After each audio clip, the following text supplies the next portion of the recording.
There's no better feeling than a personal win, and the State Farm Personal Price Plan can help you do just that.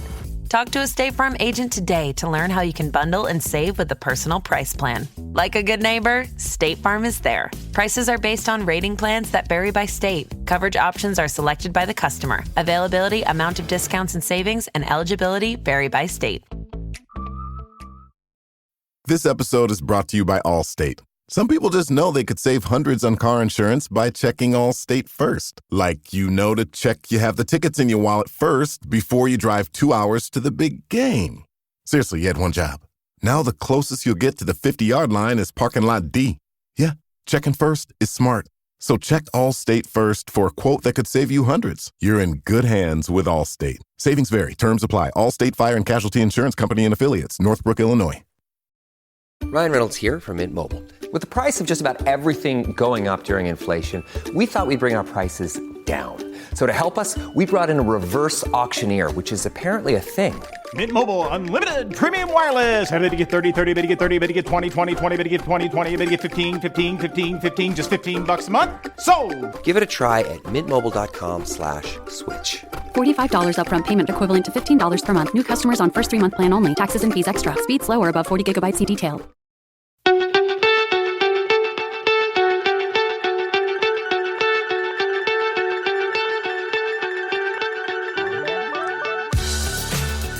So attention cricket clubs and cricketing family, are you ready to step up to the crease and make a long-lasting impact on your club's legacy? Listen up, we've got something special for you. Introducing Fund It Now, the revolutionary fundraising platform that's changing the game for cricket clubs everywhere. With Fund It Now, clubs of all sizes can create a lasting legacy by selling personalised plaques to their passionate members, supporters and cricket club family. That's right, Livo. Fund It Now has already left its mark on some of cricket's most iconic venues like Lords, the home of cricket, Somerset County Cricket Club, and with projects such as the Father Time Wall and Somerset Legends Wall. And here's the best part, Hugh. There are absolutely no upfront costs. Fundraising has never been more simple or accessible. Imagine walking around your club's ground or up to the pavilion and seeing a bespoke wall of dedication, celebrating the history of your club and supporting its future with every plaque. It's like your club's very own shrine to the sport we all love. And getting involved couldn't be easier. Simply visit Fund It Now's website at funditnow.co.uk to get started today, or drop them an email at info@funditnow.co.uk to learn more. It's time to rally your supporters and start raising money like never before. And don't forget to tell them you heard it from us at the Premier League Cricket Show. So what are you waiting for? Join the ranks of clubs and grounds like Somerset County Cricket Club and Lords and make your mark on cricket history. Visit Fund It Now today and start building your fundraising platform. That's funditnow.co.uk. Fund It Now, where passion meets purpose at your cricket club, and begin creating your own legacy. So welcome everyone to one of our NCCA specials, and we're here today with myself and Mr. Hugh Newsom once again. How are you doing, mate? All right, I'm good. Have you got sunburn from Shrewsbury? I have. Yeah, well, I've been there the whole week, but it seems a bit stupid to be sitting watching kids cricket for a whole week when there's work to be done and other holidays to be had. But no, it's very nice, very enjoyable, very lazy. It was glorious, wasn't it? Getting toasted, yeah, but lovely trees, great setting. You know, it's how the other half lives, and it's pretty nice setup over there. Absolutely. Talking about how the other half live, our guests to talk NCCA, they know how to live, definitely, because we know what they've been doing this morning. So Mr. Connor Haddow and Cam Hemp have joined us from, I wasn't able to say this last year, both from High Wycombe and from Buckinghamshire. How we doing, boys? Yeah, good, mate. Yourself? You too? Yeah, not too bad, not too bad. So Connor's been busy coaching this morning once again in your coaching role. How many one-to-ones you done today, mate? Just the one this morning, and then I got to the gym because I haven't been in about 10 days. Been too busy. A little bit of cricket going on, to say the least, as well. And Mr. Hemp, you've been shadow batting, we're told. It's a rumour, but yeah, it's Yeah, that sounds like the clip for the pod straight away, doesn't it? Thanks for joining us, boys, to talk about everything NCCA. Got to ask, from the start, how's your season going so far, Connor? White ball cricket has been a bit for Bucks. It was a bit disappointing, to be honest. I think we proved in our last two games, beating the team that won the comp the last 4 years running, and then beating the Metro Bank champions, that we really underperformed, which was quite frustrating. 3-day cricket, we've put ourselves behind the 8 ball in both games, but ended up probably being the only team that could win going into the last hour of the game, which has been pleasing, but also frustrating. If we hadn't been behind, we would have won probably quite comfortably. At Wycombe, we're second. We're playing the team that are first this weekend. And last time we played them, we bowled them out for 34. So it should be a good weekend. Did you get 4 or 5 for that day? 4, shock. Sorry, couldn't resist. And what about you, Hemp? How's this season been? Yeah, it's going well, Ian. Yeah, going well. Yeah, it's kind of summed it up. Wycombe second on the league, and Bucks, struggled in the white ball. Unfortunately, we were playing some good cricket, just couldn't get over the line. And then red ball, we've got 2 big games coming up, so looking to push on with that. Personally, all right, I feel like I'm hitting the ball very well, like getting into strong positions and hitting the ball different areas. Just struggling to find that big score. Yeah, you've been regularly getting 20s season, just not been able to push on, have you, mate? Yeah, that's it. Yeah, that's been the story of the summer so far. Hopefully, it can turn it around. So big one against Finchampstead at the weekend. Big 100 the other week. Yeah, big one this weekend to go, or in the next couple of NCCA games without a shadow. Thanks, mate. Yeah, looking forward to it. Definitely. Hey, we can't not talk about the big win that you both had a couple of weeks ago, though, in the showcase game up at Grace Road. We already had on the Sunday, we'd seen Lincolnshire beat Nottinghamshire, we'd seen Cheshire hammer Derbyshire, and then you guys came up for Buckinghamshire against Leicestershire the following Tuesday, I think it was, wasn't it? How good was that to win there on their own patch, the Metro Bank champions, boys? One of the best feelings I think I've had on a cricket field. And our chairman at Bucks came up to us about a week later and said that's the first time a minor county has ever won away at a major county. Okay, because the showcase games are normally on the NCCA grounds, aren't they? Not on. Yeah, it was. Yeah, he said there might have been one, which would have been Durham when they were a minor county, beating Yorkshire, but that would have been 30 years ago, 40 years ago. So if it was, it's the first time in 30, 40 years that someone's gone up to a major county, let alone the champions of that comp, and chased 300 down. And it's not like they didn't have a shy little team out there, was it? They're full side minus the 2 overseas who come in the next couple of days later. Yeah, and yourself personally, that's their full strength. Personally, you had an exceptional day there, Connor. Yeah, it was all right. Just doing the simple things right. Sometimes it goes well, sometimes it doesn't. It was just one of those days, I think. I bowled one of the best balls I've bowled in a long time to get rid of Cox, which probably just halted them from getting to 330, 340 because he was striking it nicely. Mm-hmm. And then at the end, Cam Parsons, we were calling him Virat Parsons the whole day because I've never seen him bat like that before. And he was whacking it everywhere. All my job was to do was just drop the ball and run and get him on strike. Easy, isn't it? That sounds dead easy. Hey, nice day out for you at Leicester. Got to ask you, Cameron, how are you enjoying time in Bucks compared to where you were last year with Mr. Wadler and Wales National County? It's a bit different, isn't it? Yeah, a bit different. I love my time playing with Wales. I got family there and the boys there like family as well. Bucks have been really welcoming this year. The setup's very professional. Comparing the two, I definitely see the Bucks as a little bit more professional on that side. But look, both are good teams and good setups and have good people. I think that's the main thing. There's good people in both camps, and that's the main thing. I think when building a team is having good people, and Wales and Bucks have got good people. Most definitely. Hey, let's get stuck into the NCCA Championship and where we're at right now. We've just had week 3 of the Championship. Things are definitely starting to sort of sort itself out there. I'm going to start with your division, Jen. So you guys are actually bottom of your division at the moment. You've only played 2 games. And how strong is that division for you guys? It's quite hard to determine what you're going to get because not what you're going to get, but each time you play someone, it's so different, but not because the team's different. It just people don't play as much cricket, red ball cricket, as some other teams do. Like we know some leagues 50-50 win-lose the whole way through. But we went to Lincolnshire, and it's nothing against Lincolnshire, thinking that they would be probably the weaker team out of the competition. And then we dropped a couple of chances of Keasty and Wright, and they then showed us that they weren't a weak team at all. Those two absolutely put us to the sword and played so well. They didn't give a chance past 30, either of them, and that was the game. That's why we were so far behind the game. If we take that chance, 1 or 2 chances, probably a little bit different. Once again, I think it shows the strength of as you said, the strength of the division, that they were so far ahead. We were 3 for 3, 160 behind, and managed to be the only team that could win the game going into the last hour. So it's quite hard when you get on really good surfaces like up there to actually make a result unless you dominate all 3 days. All that happens, you just can't have a bad hour. You can't win the game with a good hour, but you can definitely lose it with a bad hour. And then against Suffolk were the only team we lost to last year in the Championship. Once again, it shows that if you're on a good surface that is quite placid, it's hard to get a result. I fully believe with the way this man was striking the ball on that last day that we were going to chase that down if it didn't rain on the last day. Fully believe. They'd gone flat. The pitch was doing nothing. The ball had gone soft, and it was disappearing to all. Well, just looking at that there, Cam, you were 103 of 109 balls out of 150 for one at that time. That must have been an innings that just you felt, this is it, this is mine for the season, isn't it? Yeah, it felt like I could get going there and get a really big score. Just the rain, we were interrupted. I was on about 60, and the scorecard, you'll see Vanch 3. It doesn't look like, it looks like he's been blocking it out. That's because the rain came, and when we got back on, his job was to bat through the day.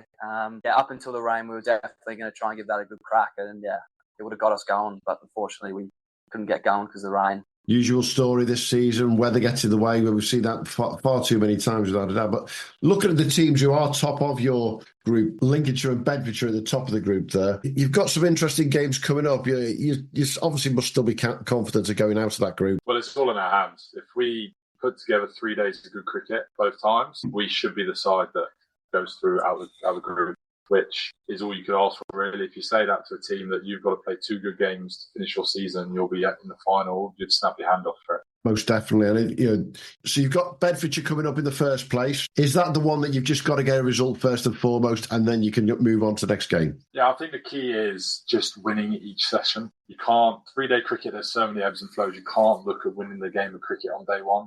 You've got to win the session. You've got to analyse and think, how do we win this session? And just do your job. If you do that every session and you succeed at it, you'll be miles ahead of the game come the last day. That's what we did so well last year. Yeah.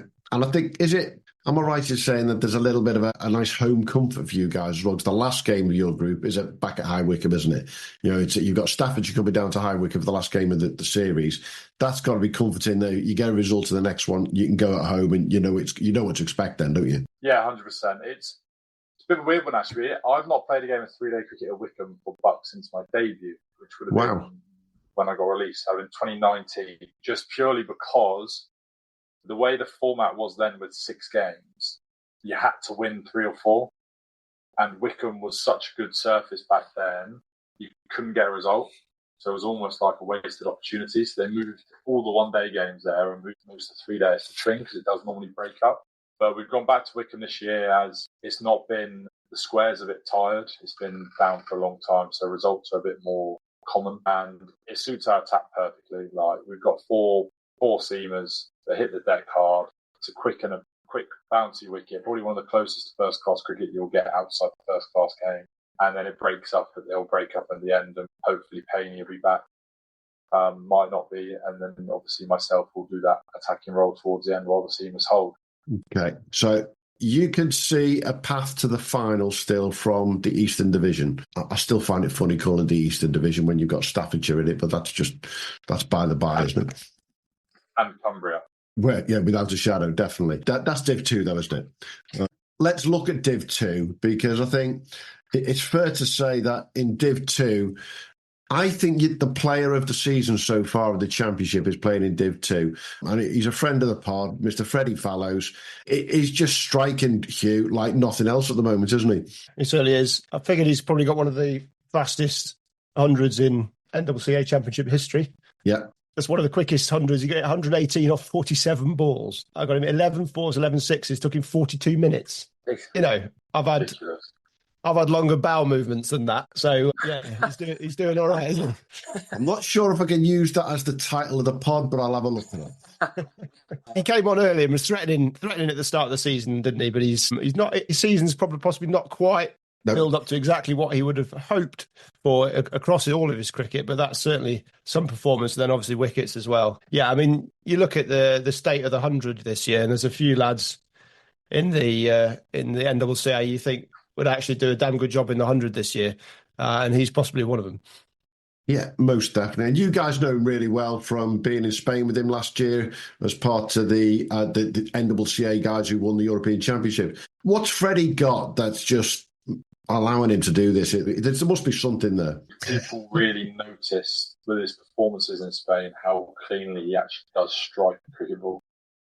He kept doing it once and then getting out. And obviously that's the nature of the beast in T10 cricket, as you'd probably agree. But when we were training on the back pitch, some of the ball striking off his bat was just ridiculous. And I think it was the same with Hemp until probably the last couple of games where he got going, where no one really saw it because he'd be in with 10 balls to go, strike one, try and strike the next, the extra bounce, the Astro gets him out. But the back pitch isn't quite as bouncy, so it's even flatter. It's even harder to be a bowler. And some of the ball striking that went on over that side was a joke. I've only played a handful of games of cricket back in the UK with him. And again, I don't think I've seen the best of him, purely because he's found ways of getting out. Guy to my left here, I've seen him score 100 now, but the way he strikes the ball in the nets, watching him bat in the nets, I'm like, this lad can play the way he strikes cricket ball. I haven't seen as much of that with Freddie, because we're obviously different sides of the country. Yeah.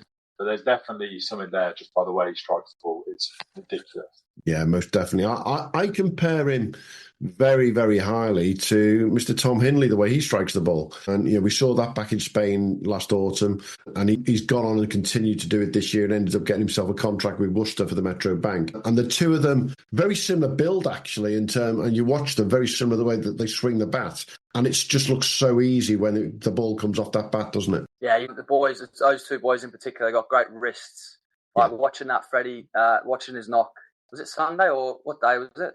Tuesday. Tuesday, yeah. Tuesday, yeah. Like the 40 balls he faced, like the sixes he hits, his wrists just come through so cleanly. Like snaps it, like looks effortless. Like similar to what Josh Butler does. That he's got great wrists. That's the thing that stands out for me is his wrists, just like snap through, and the ball goes where it's supposed to go. So it's good to see. It is, and anyone who's listening, I would look at the scorecard and look at the 11 sixes, because you can look at them all on video. I might try and put them out myself. They are phenomenal. There's one where he's almost fallen over, but as you say, MP, it's that wrist, isn't it, that's taking it all the way, without a doubt. That division's quite an interesting one, though. Cumbria, despite what's going on there with Freddie doing the business, being top of the bowling charts and up there in the batting charts for them, they are a little bit behind the eight ball, with Hertfordshire being 24 points ahead of them there. Hertfordshire look extremely strong, don't they? We played them first game of the 3-day comp a couple of years ago. We've been 22 and we won Division 2. All they were missing were a few seamers to be a very, very good side. We didn't quite understand when they won the toss and bowled with only two seamers. It didn't quite make sense to us. And when one of the seamers gets injured, that doesn't really help. So they had to bowl a lot of spin on a very, very non-friendly surface to spin. And I think we just got away from them that day. Lads, Addy, Cubby and Ross all got hundreds, I think. We got 490. And they were just never quite in the game. They fell on the back foot. Yeah. But they've added a couple of seamers. They look such a different side. I think that's the difference between the East and the West divisions. If you look at it, majority in the West, wickets tend to spin throughout all 3 days. That's why you see spinners dominating. Whereas in the East, wickets tend to be a bit more placid and a bit more seamer friendly. So you've got us with 4 seamers, you've got Links with 4 seamers. I don't know, I haven't actually done too much research on beds yet. And then you've got Suffolk who have 3 or 4 seamers as well. So it's quite interesting just how much the divisions cricket's played differently.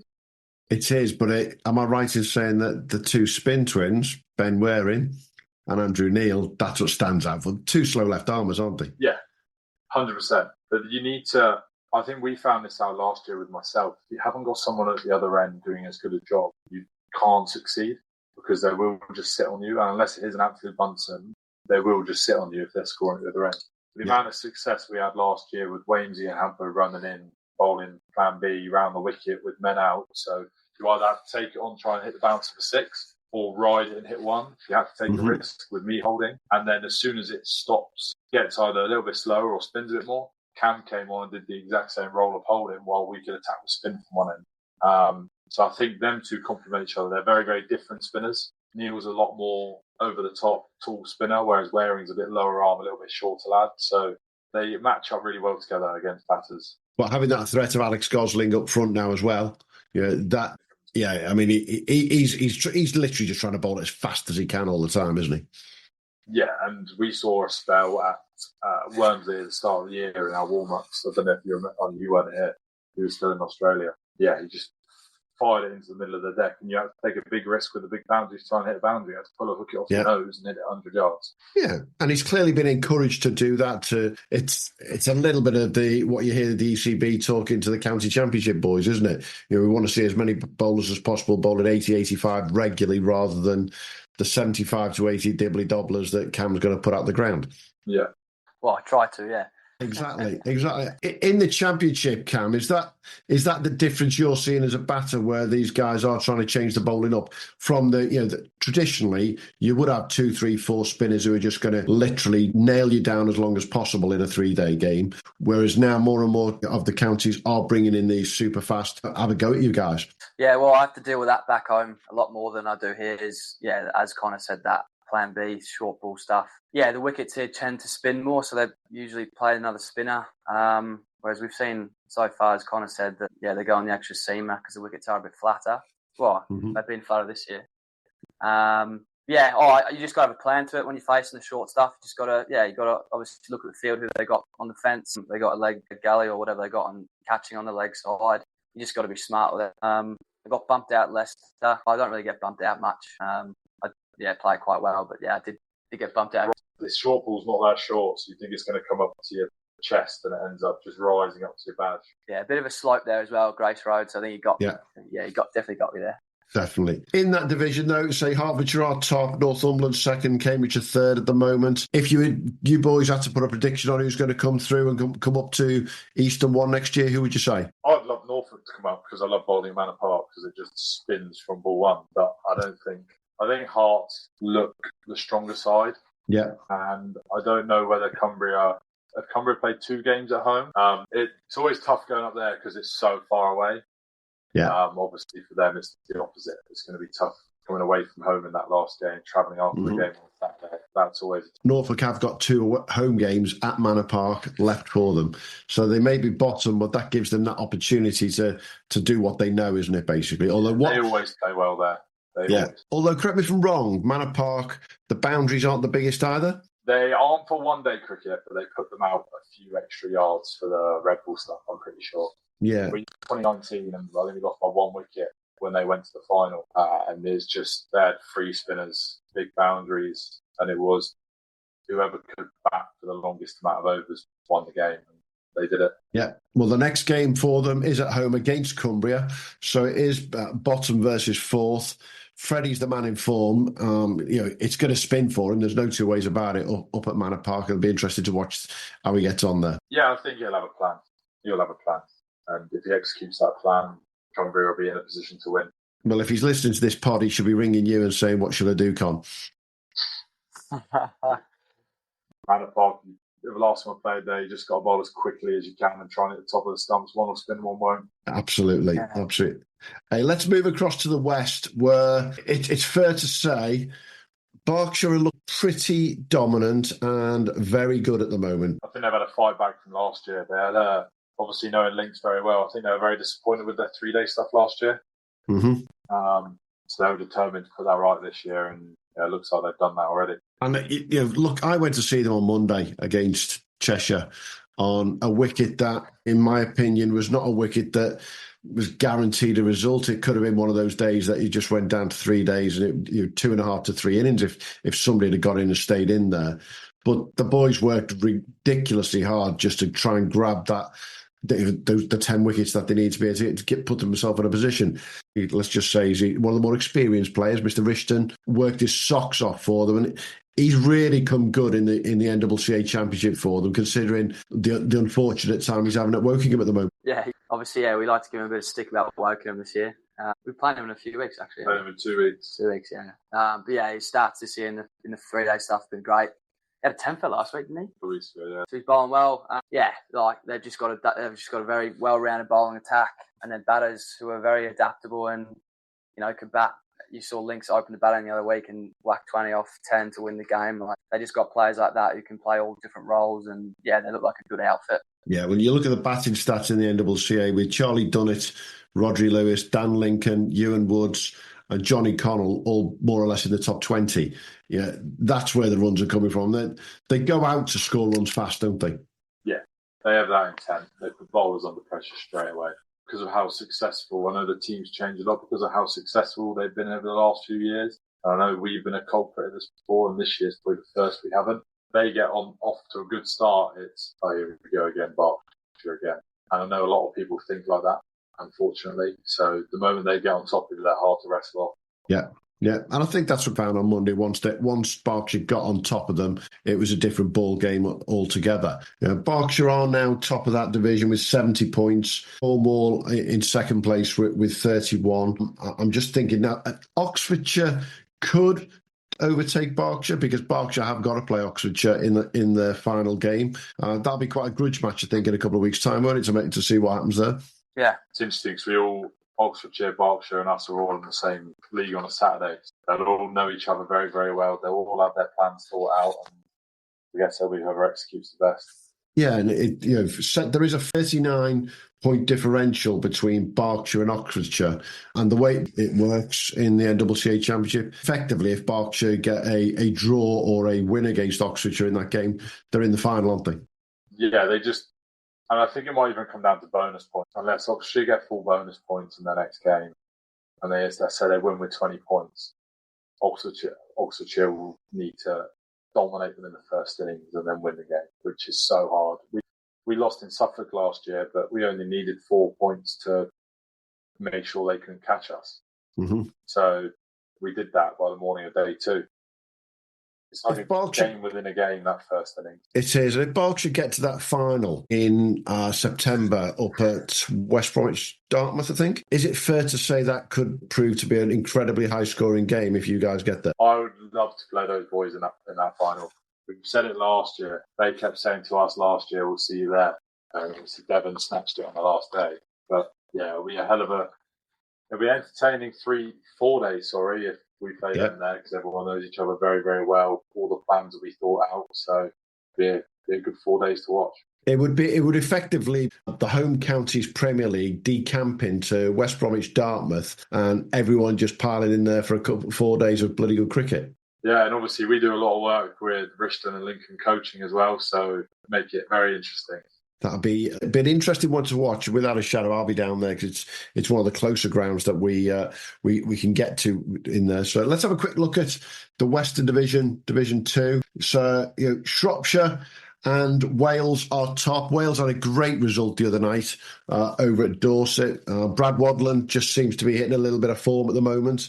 I think he's had a difficult start to the season. Cam Herring, with a ton in the first innings and seeing the boys home there for Wales in the second innings, it's still very, very tight in that division. There's 12 points between Shropshire and Wales who are top and Herefordshire who are bottom. It could go any which way there, couldn't it? Yeah, I watched a bit of Wales bat on day 2, and yeah, the boys looking like they've got the red ball stuff a bit more in control.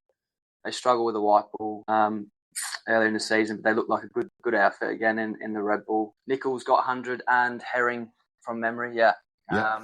So it looks, if it's all close. It looks like, I haven't seen much from that division, but yeah, it looks like Wales are, looking good.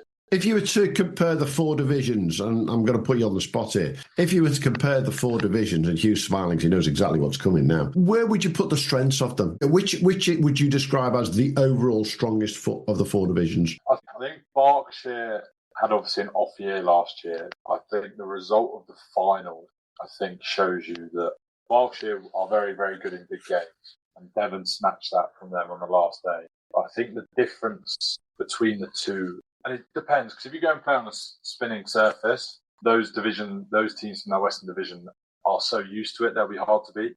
But if you play on a green one or a very, very good surface, I think the teams in our division would probably dominate, as you saw with the final last year. It was green, it then flattened out, and then it spun half a bat in the last innings. But because we batted so well in the third innings, all of Devon were dead on their feet. They've been in the dirt 140 overs. So I think it really depends on the surface. But if you were to put a, shall we call it, a fantasy team together from one of the divisions to say which is the strongest division, put it that way, would it be, it's got to be Eastern one or Western one, obviously. I don't know, it's a good question. Yeah, big interesting question at the end of the championship. Who's in Western one? Berkshire, Oxfordshire, Cheshire, Cornwall, Devon. Does it change quite a lot? Does it change quite a lot year in, year out? You know, you see names popping up, and obviously it's a fairly young man's game, so it does seem fairly variable from year on year with a few obviously consistent players. The form you hit just before, because it's such a short Red Bull season. If you're ready to go in Red Bull cricket, you get going, you'll be on top of the leaderboards for runs and wickets. But if you're behind the 8 ball and you've had a couple of tough ones at the club, because it's so short, you haven't got time to come good, which is why I think you see so many different people dominate year to year, especially batters. Bowlers is a bit different, but batters especially. Most definitely. Hey, let's look towards the end of the season. The trophies have got to be, all the trophies in the NCCA have got to be handed out yet because of the delay to the T20 finals there. But this weekend, we've got the semi-finals of the trophy coming up, the one-day game. Ironically, having played Cheshire last week in the Championship, Berkshire have got to make the trip back up to Cheshire this weekend to play at Alderley Edge. And Norfolk are at home at Great Wycombe to Cambridgeshire in a proper Old Eastern derby over that way. Where do you see those two semi-finals go, boys? If I had to put my money on it, it would be Cams and Berkshire. Who are the two form teams without a shadow? Yeah. And obviously, they probably, I don't know whether they'll have Cobby, their pro. Yeah, so it could be a big one there. And then a final at Wormsley between Berkshire and Cams. Where would your money be there, Cam? I haven't seen Cams, so I'll probably have to say Berkshire. I've seen enough of Berkshire to say that they're a pretty good team. Good coach as well, Mr. Lambert. He manages the boys well. Would they have Sturgis for the final? I'm not sure. Would he be back for that? Yeah, he will be. The bank will be done by then. So my money will be on green that day, I think. Without a shadow, I can see which the home counties are looking after each other there, aren't you? I think it's the best way to put it. And, it's just a good, slightly off agenda question, but you played in the South Wales League last couple of years there, Cam, and you've come across to the home counties now. How do you see the difference in the strengths between the two leagues? Because it's a question that we're constantly trying to gauge around the country. Yeah, I've been asked that question a fair bit. The formats are different to start with, so in the Home Counties League, obviously, we start with 50 over cricket, and then we transition into declaration Red Bull cricket, which, so there's more overs in the day. Standard-wise, the overseas player, having an overseas player in each team makes a big difference. When I played in the South Wales League last year and the year before, there was no overseas players. So they're trying to develop Welsh talent, which, is fair enough. And they want, the Welsh homegrown players to be playing in the league to try and get them ready to play some second team cricket and play for Wales. But I think having that overseas player in each team, it makes a huge difference. Like we had Arjun Tendulkar playing against us last week. Funnily enough, fast bowler. So we had him last week. Top of my mind, who else have they got in the league? Finch have got a South African pro called Chris Britts, who's put them in winning positions throughout the year. And I know Hemp counts as an overseas in our league, even though he's English, but that's obviously strengthens our team. I'm trying to think who Banbury have not gone overseas, is why they've got Jack Brooks. But I think as well, teams get better not because of the talent of the overseas, because of the first class cricket knowledge they have as well.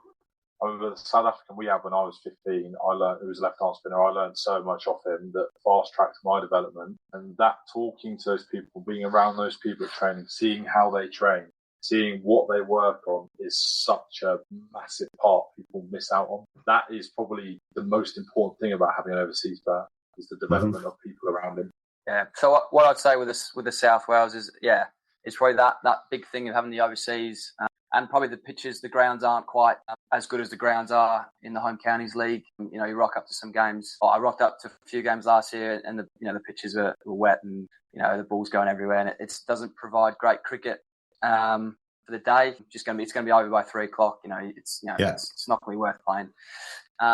Whereas here, grounds are a bit more well done and well prepared, and So I would have to say that the Home Counties League is, Bringing it back to NCCA and our friends at the Challengers, though, they've had a season to start with, and you boys have both been in and around the Challengers and the training camps and what's been going on there. How exciting for NCCA and what used to be called minor county cricket is to be involved in that for you guys? Yeah, it's been obviously I've not played any games yet, but Hemp's played in all but one. We've got a 3-day next week against Zimbabwe at West Brom, which will be very, very good. I think what we found out this year, and we all have been saying it for 3-4 years, but no one's really believed the lads who play minor county cricket. Minor county cricket is not that far off professional cricket. Not that far off, as you've seen by the results. Hampshire's team, when you boys won, was exactly the same as the team they're taking into comp, and I think they've won 3-3, haven't they? And they lost the Challengers. That's nothing bad against them. That just shows you the strength and depth of the Challengers. And it's only going to get better the more it develops. Yeah, the ECB backing it. I think you're going to see lads dropped into the Blast or dropped into the Metro Bank so much more often than you have over the last 4 or 5 years. So that you see them against your best players and you know when someone has something pretty much straight away. We've seen it with Worcestershire this year. Obviously, they lost some players, mostly to Notts. And so they've taken lads from the Saka, and obviously you've got people like Tom Hindley coming in, and they've done well, and it's counties need to be a bit braver. They need to go, do you know what we've got currently is maybe average. They need to go and have a look down into the NCCA, and it is down for them, and go, actually, these lads could be quite a lot better than what we've got. And at the moment, they don't seem brave enough to take a gamble, whether they, to take a hit if it doesn't work out. They're sort of sticking with that consistent, maybe average, rather than maybe dropping down and finding something special that's in the NCCA. You've got a lad who's jumped into Test cricket, out of that in Bash. So the model is there already, isn't it? And it just takes, I think, the counties, with their lack of finances and everything else that's going on, and they have a lot of their own issues. But I think next year maybe they will be braver because people like Worcestershire have shown that it's working. And the biggest thing they forget is me and Hemp obviously train quite a lot because I run my own business and he's an overseas player. But the lads that they're taking are training once a week. What's going to happen when you invest in them and they train 4 or 5 times a week with better coaches, with a better environment, with better surfaces to practice on, because they're only going to get better. They're not going to get worse. Another thing, being 23, 24, I'm 24 now, being 21 to 24, players are mentally ready to be thrust into first-class cricket. They've got over the, what if I do badly type of mindset, which you might have when you're 16, 17 on an academy, and you're just ready to be thrown in. Whereas the academy system, how many lads do we see go in and just don't play the way they played in the second team when they get in the first team because they're scared of disappointing? I think that's why a lot of academy players don't do as well as others, because of that mindset. But by the time you get to 22, 24, you're almost like, this is my last chance. I'm just going to go and be me. Definitely. Well, it'll be interesting tomorrow. We've got Derbyshire playing Worcestershire tomorrow, and Worcestershire potentially will have 4 NCCA Saka players in there, in Hisham, Tommy Sturgis, Tom Hindley and Fateh. And they've all effectively come from Premier League / NCCA cricket this season. And I was laughing with Tommy about it the other week that he's the oldest in the bowling lineup at what is he, 26, something like that. They've gone with a real young bunch and they're 3 from 3. So it does prove that the opportunities are there, doesn't it? Absolutely. It's pretty exciting, Ian, playing a few Challengers games and playing against those professional outfits. It's exciting to see where the team can go, and we can hold our own at that level as well, which we proved. The boys proved beating Leicester the first game and then obviously knocking off Hampshire last week. So it's really exciting, and just to see where it moves forward from here. But for lads like me and Connor, it's a great opportunity to show that we can play at that level. I guess you can get found out. Can he play or can he not? It's a great opportunity, and really exciting to see what happens. Absolutely. And I think, we talk about it week in, week out, myself and you on our Premier League pod. Second team cricket for counties is, in our opinion, it's nothing much more than trial games week in, week out, and see how many players we can push around. They've got to be brave. And seeing these guys being brave and jumping on the Tommy Sturgises, the Tom Hinleys, the Fatty Things, get those guys in, really give them a chance properly and show what they could do. Tommy's taken 3 or 4 wickets in his first game. Hinners has gone and taken a fifer, and when he was batting, looked as though he was just a first-class player. You just got to be brave, haven't they? Correct. What's the worst that's going to happen if you give someone a go and they get found out? You just say, look, we've given you a go, we've given you a year. Unfortunately, this isn't quite worked out how we thought it would. All the best. And I think you can understand that. Whereas when you've been on the academy for 4 years and you just don't get off the contract, you're like, well, what did I do wrong? Absolutely. Anyone who's listening will say it very clearly. Watch this space. The challengers are going to keep putting up good performances, going to keep surprising people. We've been backing them effectively, from you go back to Cartimer and that group that started there, and it's come through the winter, hasn't it, Connor? And this group's going to grow, and there's players coming still into the group from the outside who could make a difference. Alex Goslin has not had a few games yet, but he's doing really well for Hertfordshire. I personally think they've got one of the best opening batters in the country, not getting a chance in first class right now in Johnny Connell. Don't think I've seen anyone strike a ball quite as well as Johnny does. There's going to be 1 or 2 more come out, and just let's see which of the first class counties are going to be brave enough, hey? Definitely. Hey, great chatting with you guys. Everything NCCA through to the challenges and a little bit of High Wycombe. You've got a big weekend coming up now. This is the one that it's not going to make or break the season for you guys, but getting on top of Finchampstead this weekend is going to make a diffence in the home counties, isn't it? Absolutely. We've got to beat the top of the league. I have to ask, and it's a home. We're doing this as an NCCA special. Will Wokingham and your friend Mr. Rishton escape relegation? They've got to go, Sam. They've got to go, Sam. Let me leave it at that. They're going down, my friend. Absolutely. There's the other clip from the pod that we will send to Mr. Rishton without a shadow. Thanks for joining us, Connor. Thanks for joining us, Cam. Look forward to seeing you guys at a ground soon. I have got Buckinghamshire in the diary, and I can't remember when now. It might be that game against Staffordshire, funnily enough, because it's at High Wycombe, and I think that's the day I'm thinking of doing High Wycombe and Banbury on the same day. So we'll hopefully see you guys at a ground very soon. Hopefully see you there. Thanks, Ian. Yeah. See you soon. Thank you, gents. All the best, boys. Thanks, Cheers, guys. Thanks for listening to the Premier League Cricket Show. If you haven't already, make sure to hit that subscribe button so you don't miss out on future episodes and stay updated on all the latest news, views and discussions from around the Cricket's Premier Leagues.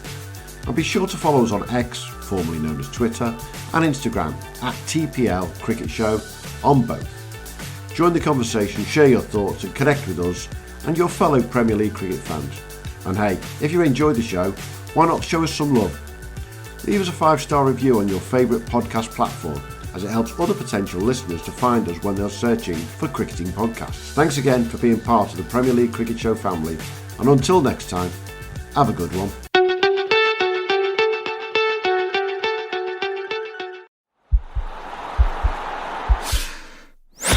This podcast is part of the Sports Social Podcast Network.